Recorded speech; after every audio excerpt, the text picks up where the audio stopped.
Today we're going to, so of course this is PSAT scores are out and what's next. Hopefully you all have seen the PSAT scores, and as if you've looked at them, I want to make sure that you leave here with a sense of calm and control as we discuss how you can use the PSAT scores for your students' future, how you can build a step-by-step action plan to tackle SAT and ACT in the next 3 months. And we'll talk about why that timeline is so important. And also, I want you to we're going to spend 10 minutes where you're going to make 3 choices to attract merit-based scholarships. Again, I'm Jennifer Ledwith of Scholar Ready, and I'm so happy that you are here. At Scholar Ready, we help students to create the conditions so they can pursue the scholarship, so they can pursue the college admissions of their dreams. And as we go through this presentation, you all are probably you're going to see some information, and you're going to and it will be helpful to have the links. So guess what? I have provided the links. If you check your email, the email that you use to register for this presentation, you should see an email, a list of some of the links that I'm going to refer to as I go through and I present. So that email should be it should be in the same email account that you use to register for this account for this course. And I thank you all so much for being here. I know there was some confusion with a couple of the emails said that this class began at 7:45. I hope to be gone by 7:45. So thank you, thank you, thank you, thank you for your patience.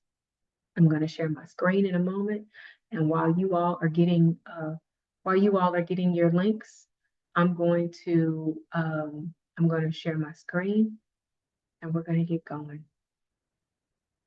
If you have questions throughout the presentation, please type them in the chat. If I'm not able to answer them, hopefully I will have a resource that will help you. All right. So again, I'm Jennifer Ledwith of Scholar Ready, and I prepare students for PSAT, SAT, and ACT. I also help students to apply for their what am I trying to say here? I also help students to complete their college applications, meaning that I help them to write their essays and help them to make sure that their applications look really good. And I also tutor students in math and reading and writing. And I work primarily with high school students. I started this because I am my own best client. From the time I was a junior in high school to the time I was a junior in college, I applied for over 30 scholarships. And I knew that I had to apply for those scholarships because my mom did not have the resources to not write just one, but 2 checks for college because I am a twin. I have a twin sister, and my mother didn't have those resources to write those checks. And I knew if I wanted to go away, I had to get scholarships. And we did not qualify for need-based aid. My family is in the middle, like maybe your family is in the middle as well, where my family made too much money for for college, but not enough to write those checks to college. One of the things that really helped me in terms of, I will tell you, there are 3 things that really helped me in terms of being able to secure scholarships for college. Number one, I am incredibly persistent. I'm incredibly persistent. Number two, I'm a very good writer, and I could sit and write essays very well to attract college admissions and scholarship committees. And I also did very well on my exams. And I did not realize, so when I graduated from an out-of-state school, and my education at that time was $64,000 for all 4 years. Now that education is $64,000 per year. But I managed to graduate with only $1,000 in student loans. And the only reason I had those student loans was because I wanted to have some fun. I wish I could tell you that it was for scholastic and academic and career related pursuits, but it was not. I had a boyfriend and I wanted to go buy plane tickets, and so that's what I did. All right. So that's how that's how I had that $1,000 loan, which was long, long gone. And as I started talking with my classmates, my fellow graduates, my relatives who were about my age, and we started talking about student loans, and they started sharing with me, five-figure student loans, and I said, "Oh wow!" And so that's why I started my company because I wanted to be able to help my students to do what I've been able to do. It's been so wonderful to not have a student loan debt. I've been able to really fulfill what I went to college for, and that was really to take my education and build a great life. And I feel like I am in the midst of doing it. All right. So let's talk about our agenda for today. Today we're going to discuss how to use the PSAT scores for your students' future. And then we're going to build a step-by-step action plan to tackle SAT and ACT in the next 3 months. And finally, you will make 3 choices in 10 minutes to attract merit scholarships. All right. So what is a good PSAT score? So PSAT score. So when students are in the 11th grade, they can enter the competition, the national merit competition. National merit scholars or semifinalists or whatever their categorization. These students are the top 1% of the state's 11th graders. They scored the top score for PSAT scores. So the highest that a student can score on the PSAT is a 1520, and it depends on the state. So in Texas, I would say that for students who scored probably you to be national merit, students probably had to score at least a 1450, I would imagine. I'm not certain exactly what that number is. But national merit also, I want to talk with you also about national merit and where it can take you. National merit, the official competition may yield a scholarship of a few $1,000s. And let me be clear, let me be clear. It's more than what you had before. However, that's not where the big money is. The big money for national merit is a student's prospective college or university, because colleges and universities will give students money when they have high PSAT scores, when they are designated as national merit. I know I've taught students who had high enough scores to get really good scholarships to college. When I was in college, we had one of my classmates was a National Merit Scholar, and the university gave him a full ride and a stipend. And I graduated from the University of Oklahoma, and his scholarship was so well paid that he used his he used his he used his scholarship money to buy Rose Bowl tickets that year that we were in undergrad together. That OU went to the Rose Bowl, so it's a real thing. For the rest of us, for the other 99%, I'll tell you what they can be used for. Also, it's very beneficial because for our 10th and 11th graders, 10th and 11th graders who score well on the exam, even if they're not in national merit, they can be recognized for the school recognition award, meaning they scored well. They're one of the top scorers in their school. Also, there's National First Generation Recognition Program, and then there's the National Rural and Small Town Recognition Program.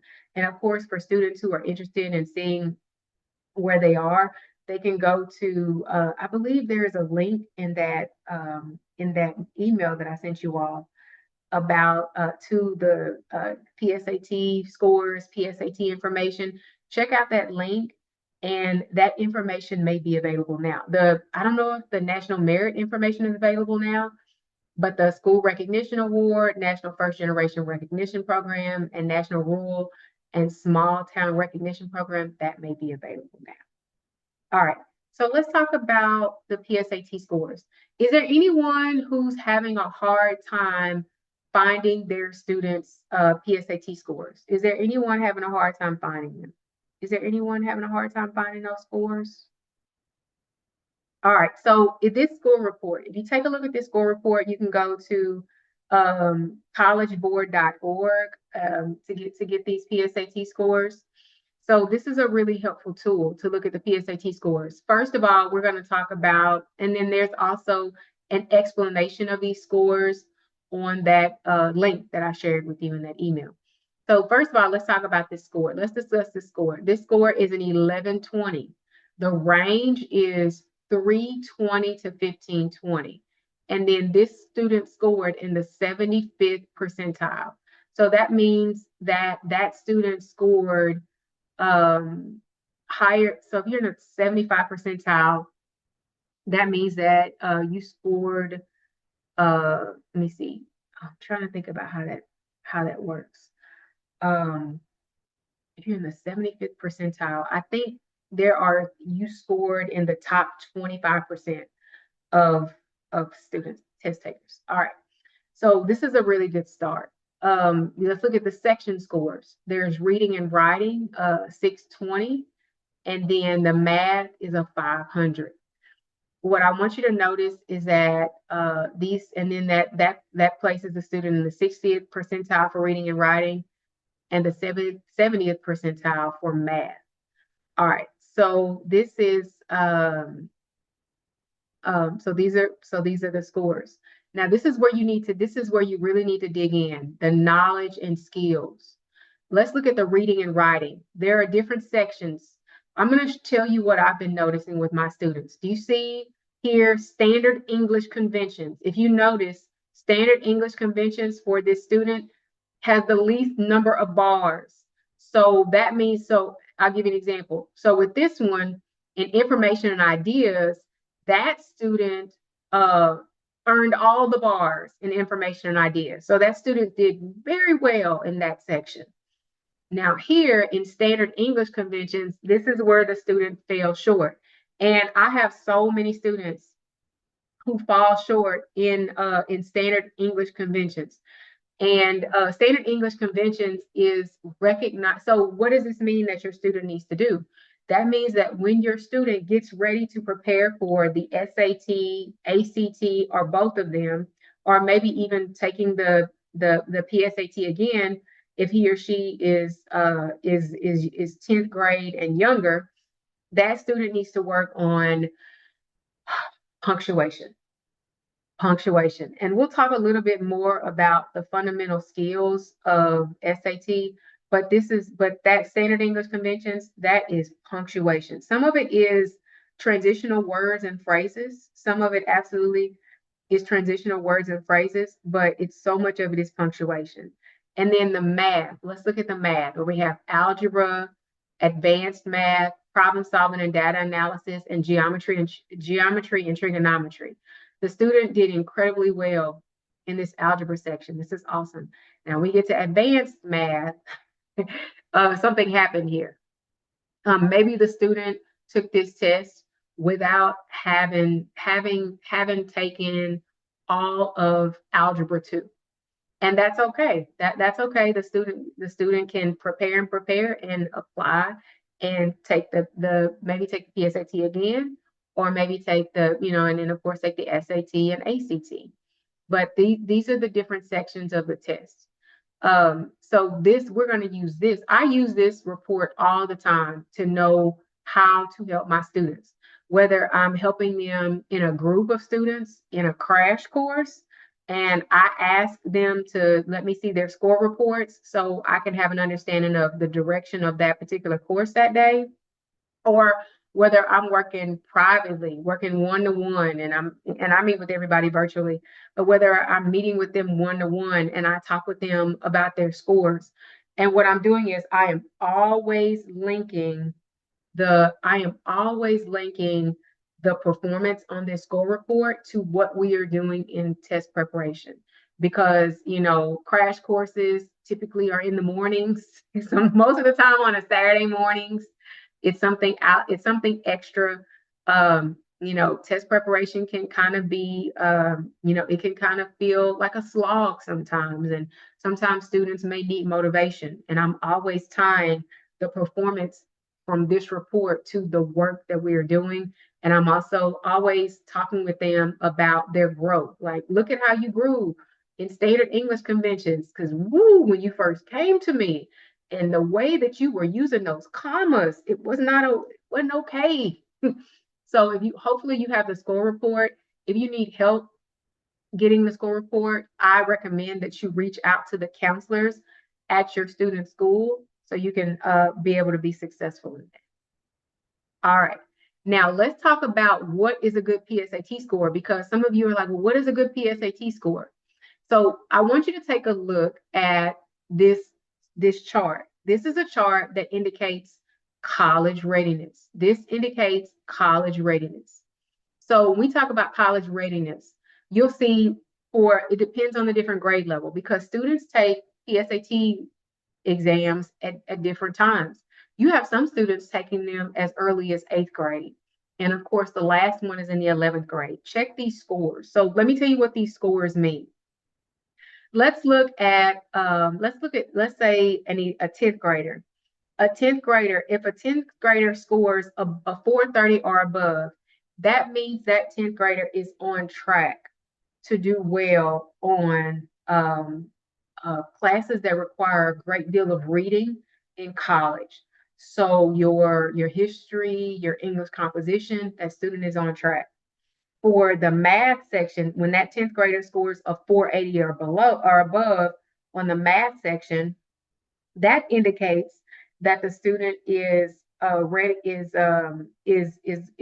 has a good chance of performing well on math, like your introductory math classes in college, your college algebra and your pre-calculus and your finite math.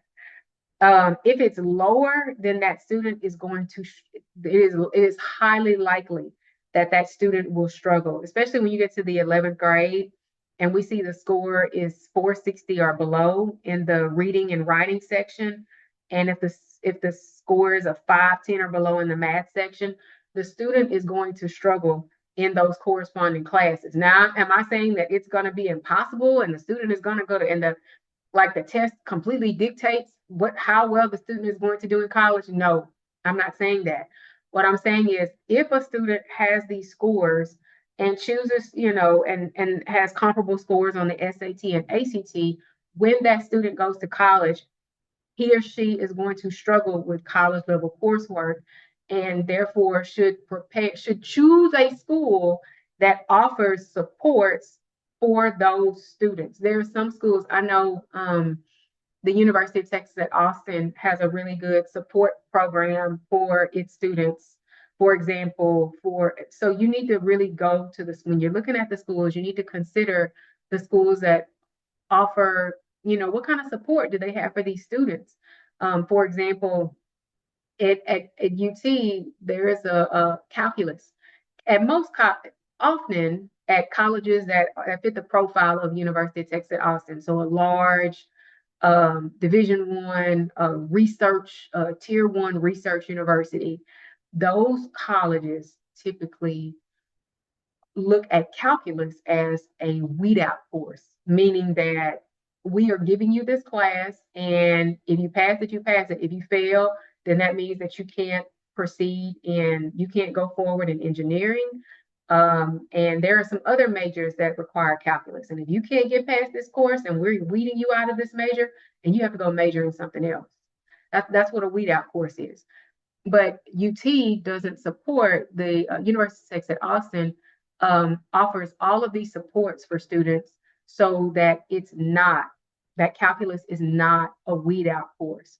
But if you know that your student, and sometimes people choose colleges because, oh, it's a good school. And it's like you have to ask, good for whom? Because if your students are struggling or have lower, if they've been if their test scores have been trending lower than what is indicated for college readiness, they need to be in a place with tutors and small classes and supports that are going to help them to succeed. All right, so that's how you use the scores for your students' future. These are red flags. Another thing I want to tell you, these are red flags. You know, so many students start taking the PSAT in the eighth grade. If they don't start by the eighth grade, often they're taking them in the 10th grade. These are red flags. And what I mean by that is these are giving you indications of what your student needs help with. I know that you see your students in advanced classes, and maybe they're in even college level classes and they're getting A's and B's, but their test scores are not where they should be, or their test scores fall below the levels on this screen. I'm going to tell you what's happening. They're getting their grades may not necessarily be based on the mastery of the material. Um, I don't know if you've all ever heard of the term grade inflation, where you say, look, you went to school, you knew how much work you had to do to get an A in an advanced class. You knew you had to do homework when you came home. Many of you don't ever see your students doing homework at home. That's a red flag. That's a red flag that they aren't learning all that they need to learn to be able to do well on these exams. So look at these red flags and address them now because it is very hard. I'm going to tell you something. The SAT in August, and in 2026 the SAT will be August. One of the dates is August 15th.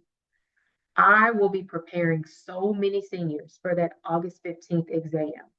And there are seniors who that is the first time that they're taking that exam seriously. There are other students who are, this is like their third exam and they know they're going to be done. But I'm going to tell you the difference. The difference is that senior who is taking it seriously for the first time is generally speaking is going to have a hard time. Um, I have people who call me. I have people call me the summer before the senior year, and they tell me about these test scores, and the test scores are lower than these, and they expect these higher scores, and it's like you should have called. I mean, it would have been easier if you called me earlier because the earlier you start, the better the outcomes. So please, please, please, please look at this. If you need to, take a screenshot, I hope you've been able to take a screenshot of this screen to be able to see how this stacks up against your own student scores to really be able to understand where you need to go next. All right. So let's build a step-by-step action plan to tackle SAT and ACT in the next 3 months. And that's going to start, and this is why I say in the next 3 months. For those of you all who have juniors, you have, I know at least we have one person who has an 11th grader. So let's go with that. Suzanne has an 11th grader. So let's do your research. Let's go to this let's look at what I want you all to do is I want you to look at the schools and the scholarships that they offer. I'm going to drop a link in the chat. I'm going to place a link in the chat, and it's going to be this website, and you all should have it in your email, but if you don't, it's okay. I'm going to make sure you have it. I'm going to place it in the chat. And what I want you to do is look at this is your assignment. So I'm a teacher. So this is a hands-on, this is a hands-on assignment. This is a hands-on assignment. This is what I want you all to do. I want you to look at the scholarships that are offered on that list. And I don't know if you have other schools in mind, but I started with scholarships that the colleges offer. I started with those scholarships because for most students, their biggest source of scholarships will come from their prospective college or university. So we have an activity. This is the activity that we're going to do. What I want you to do is take some time and look at that link, look at those colleges in that link, or look up your own prospective colleges. Choose a college and look up the merit-based scholarship. So if you're looking at your own college, you can go to your favorite search engine and enter the college name or the university name and freshman merit scholarships. And what I want you to do is tell me, what are the scholarships that are available? Let's talk about what are the what I want to know is, what are the scholarship requirements? And then what are the admission deadlines? What are the admission deadlines? Let's start with the admission deadlines. All right, so I'll give you all about, let's spend about 5 minutes on that. And if you need time, I'm right here. If you need help, I'm right here. But let's spend 5 minutes on identifying the scholarship requirements and the admission deadlines. I have noticed about the scholarship requirements. I want to give an example. I researched the Regents Student Merit Scholarship at Prairie View A&M University. Now, this scholarship covers tuition and mandatory fees, on-campus housing, meals, and books every academic year. So this scholarship, this is a full ride scholarship. And since we're here talking about PSAT and other tests, the requirements for the SAT is the requirement is an SAT of a 1260 and 1260 out of 1600. And then out of that, for the ACT, a 26 out of 36. And the deadline. So the way this works, because I wanted you to look at the admission deadlines. For Prairie View scholarships, when students apply for the university, when they apply for admission, they are automatically completing a scholarship application. And the earlier students apply for these awards, the better. Often at colleges, scholarships are first come, first serve. So this has been a really interesting time in my career. I've been doing this for over 20 years, and it seems as though the college admissions process, the actual applying is starting so much earlier now. When I was helping my students to complete their Common Apps and their Apply Texas, and helping them to request letters of recommendation and helping them to put the final touches, the finishing touches on their essays, we were chasing October 15th deadlines, November 1st deadlines, November 15th deadlines, December 1st deadlines.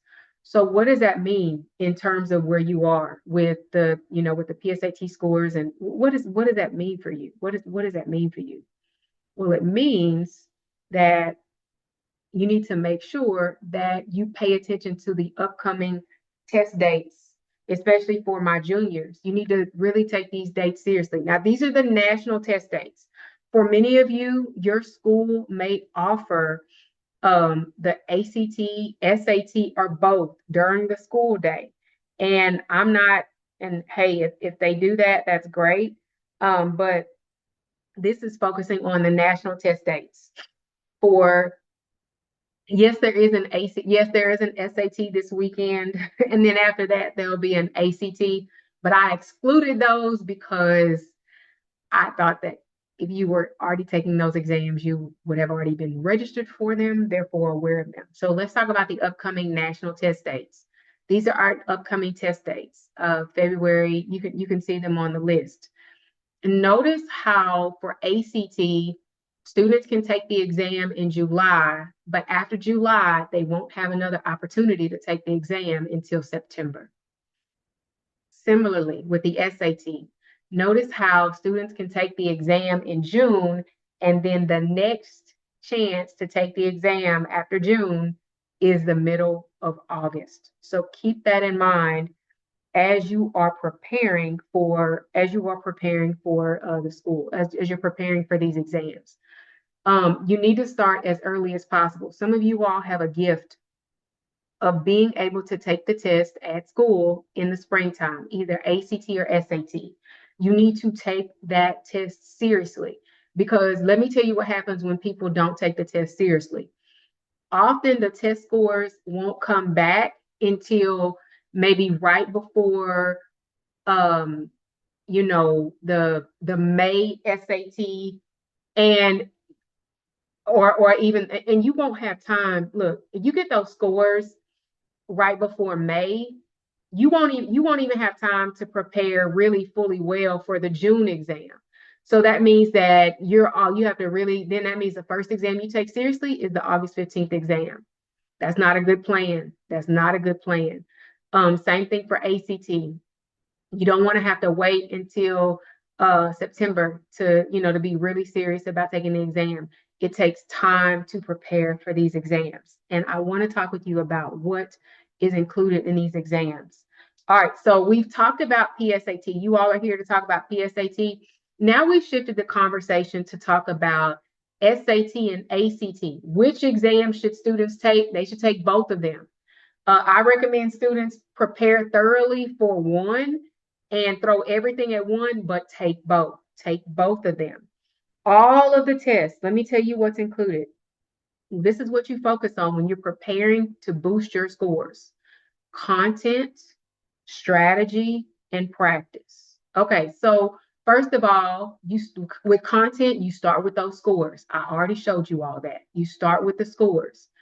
And if your students haven't taken the PSAT, have your students take a practice exam at collegeboard.org. Here are the common review topics for SAT and ACT. For SAT and ACT, there's vocabulary, proportions, ratios, and percents, geometry, grammar and usage. And grammar and usage specifically, punctuation, specifically commas, and really making sure that students know what a complete sentence is. What is a subject? What is its verb? So that's part of the content. For math, here are some tools that students can use to prepare for math. There's a free tool called Khan Academy. That's a good tool to prepare for the math section. Also, Algebra 2, especially for that advanced math section. Algebra 2 by Ron Larson. It's a textbook. It's wonderful. There's also Kuta Math, which is an online resource, a free online resource of worksheets. For reading and vocabulary, here go some other free resources: Quizlet.com and EnglishForEveryone.org. And for grammar and usage, students can still use that free resource, EnglishForEveryone.org. There's also the book Elements of Style by Strunk and White, and The Art of Styling Sentences by Longknife and Sullivan. So often students will take practice exam after practice exam after practice exam and wonder why their scores are not budging. And it's because they are not focusing on the content. When you take practice exams, it's great to see that your score is going up, woohoo, or that you're finally that it's great to see that your score is going up, or it's great to see that you've been able to answer so many correct, you've had a streak of correct answers. But for those questions that students miss, they really need to go back and they need to look and dig into the content. That's going to make a big difference in terms of really being able to post some significant test scores. All right. So we talk about content. Also, for students who really want to quiz themselves and practice, McGraw-Hill makes a wonderful SAT book. And then there's also a book called The 5-Pound Book of ACT Practice Problems. So we've talked about content. Let's talk about strategy. When we talk about strategy, students need to set goals. And that goal can be, hey, if I do well on this test, then I may be able to get this big scholarship, and then my life can change. I had a student one time who told me, Miss Jennifer, you know what? If my score is this, you know what? If I get this same score that I scored on the practice test on the real thing, that means I can get a full ride to such and such university. And you know what? I'm going to go to that university and study civil engineering. And because my undergraduate degree is going to be paid for, then I can go to law school. And my parents they can help me with that, since they won't have to help me with undergrad. That's a goal setting technique. Another type of goal setting technique is, how many questions do you want to answer correctly when you sit down and you practice these questions? Also, accommodations is a part of a strategy. In that email that I sent you all, I sent you links for accommodations. A common accommodation is extra time for students who might have a 504 or an IEP plan. Accommodations are, and you have to start early with accommodations, and you have to work with the testing. You have to work with the counselors at your student's high school, as well as the people who administer the SAT and ACT to secure those accommodations in time. Also, there's pacing. Students need to know how to pace themselves. Sometimes students are flying through the test, half reading, and their scores reflect that. They need to learn how to work within the constraints of the time limits. Also, there's a process of elimination. Students need to learn how to use process of elimination wisely. And there's also the calculator. Again, students need to learn how to use the calculator wisely. Sometimes the calculator is helpful, sometimes it's not. Okay. But the strategy for students, as long as that strategy is consistent, they're comfortable, and it yields correct answers, that's fine. What happens is students will work with me, and they'll develop strategies from all their years of being in school. They'll pick up strategies, they'll pick up these different tips and hints from me, and then they'll go and watch something on YouTube or TikTok, and they'll pick up some strategies there. And whatever, as long as the strategy is consistent, comfortable, and it yields correct answers, that's okay. All right. And then for students who need to practice, when we talk about practice, students should go to collegeboard.org for practice SATs. For practice ACTs, they can go to actstudent.org. And I fully recommend practicing with previously released tests. All right. So here we are. What I want you to do is make 3 choices. Make 3 choices. So you need to make 3 choices in 10 minutes to attract the 3 choices in 10 minutes to attract merit scholarships. So these are the 3 choices that you need to make. Number 1, you need to choose an SAT date. You need to choose an ACT date because you need to take both. And you need to schedule an appointment with me if you're interested in me helping you. And of course, if you want to reach out to me, here's my email address. But you have 3 choices. You have 3 choices to make. You have what is your test date? What is your SAT test date? And what is your ACT test date? So what is that for you all? And then you can go to on the previous slide. I don't know if I can share that with you. I'll just take a minute, and I'm going to go back, and I'm going to share the dates with you. So here are the dates. If you need to take screenshots of the dates, whatever you need to do, these are your dates, and you need to make sure that you choose your SAT date, choose your ACT date, schedule an appointment with me so I can see how I can help you. For my students who are older, meaning 11th grade and above, there's one thing we can do. For my students who are younger, like my 8th graders, my 9th graders, my 10th graders, there's another program that I have for you all that we can work consistently over time to be able to prepare for these exams. But you have my email address. You see my website at the bottom of the screen. Please reach out to me so I can help you all. All right. And some of you are already in my private practice, so you are on a texting basis with me. It's okay. Send me a text if you need to. But here you need to choose the date, choose your SAT date, choose your ACT date. If it were me and I were looking, and you have to think about the student's busy schedule. So let's say if your student plays football, I'm going to use that as an example. Let's say your student plays football. If your student plays football, I would really strive to be done with the tests by the fall. Sometimes there are exceptions, but I would strive to be done by the fall. So maybe if you have an 11th grader, then that student, if it were me, I would try to take, first of all, I would check to see if the test is offered for free at the school. But let's say if the dates are kind of close to these dates, I would have and depending on what's going on with my student, I would have my 11th grade football player take the SAT on March 14th, and then I would have him take the ACT on April 11th. Because that way you can just keep, he can go take the March 14th SAT and then keep on preparing until students take the ACT.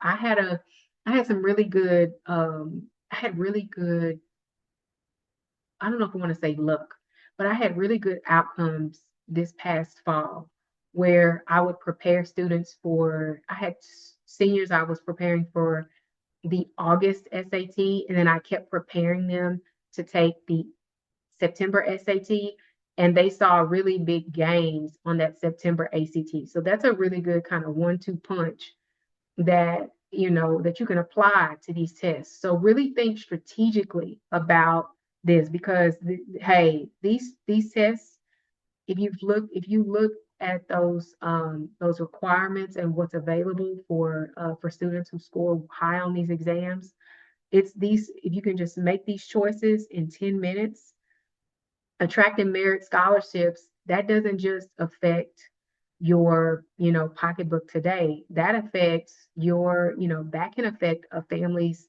parents' ability to retire.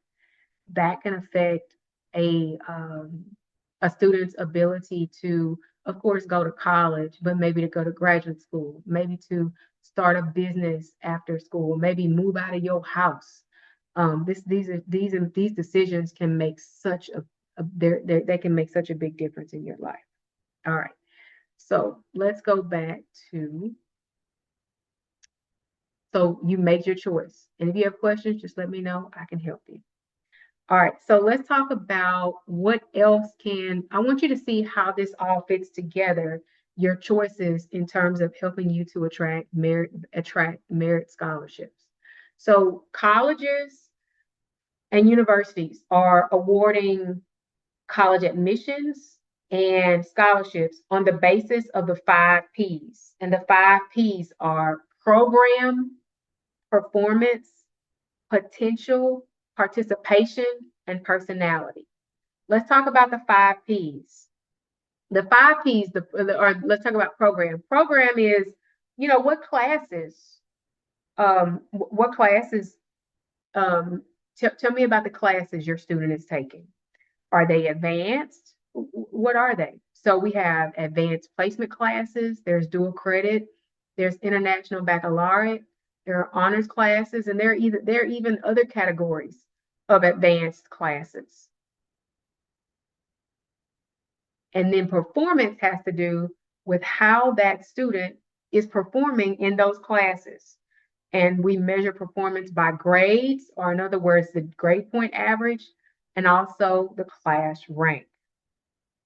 And if you have one thing you may be wondering, like, well, what do colleges really consider? Like how much do grades, how much do test scores, how much does volunteering and community service measure when it comes to your colleges? You need to look at the common data set. You need to look at the common data set for that information, and that's available. You can just search for your school, type in your university common data set, and that'll help you to see what that looks like. All right, and then you have, so after performance we have potential. Potential is measured with test scores, PSAT, SAT, and ACT. And participation, which measures a student's commitment to leadership, extracurricular activities, and community service. And last, so we talked about the 5 Ps. We've talked about the 4 Ps so far: program, performance, potential, and participation. Let's talk about the last one. The last one is personality.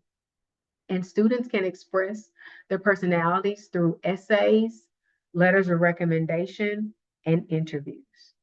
And that takes us to the 5th P for the 5 Ps. So in this presentation, PSAT scores are out. What's next? Well, I'm going to tell you what's next. What's next is another PSAT, or an SAT or an ACT. And what's next? Before you leave today, You really, really, really need to choose your test dates, choose your SAT date, choose your ACT date, and and reach out to me so I can help you to map out planning for that. I offer one-to-one classes. I also offer crash courses for students, and you'll get information about my next set of crash courses to really help students to create the conditions to help them to gain the scholarships and the college admissions that they're dreaming of. And I'm Jennifer Ledwith of Scholar Ready. Thank you so much for your time, and I open the floor to questions now.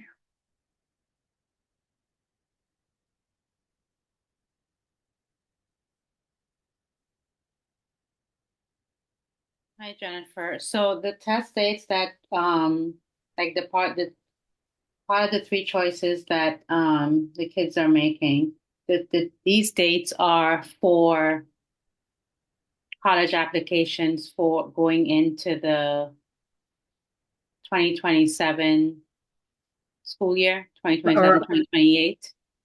these are the test dates that students who are graduating in 2027 really, really, or well, 2026 too, but Mm-hmm. really your class of 2027 Mm-hmm. really, really, really, really, really needs to pay attention to these dates Okay. because what happens is it used to be that students could send still submit applications in February to have a decent shot at college admissions and therefore scholarships. But what's happening is everybody's chasing this early decision. They're chasing these early decision deadlines now.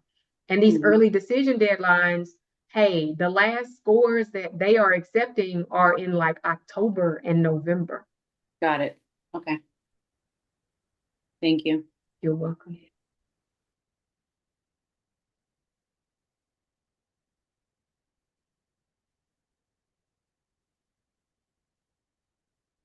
All right. Well, thank you all for joining me this evening, and I look forward to seeing you soon.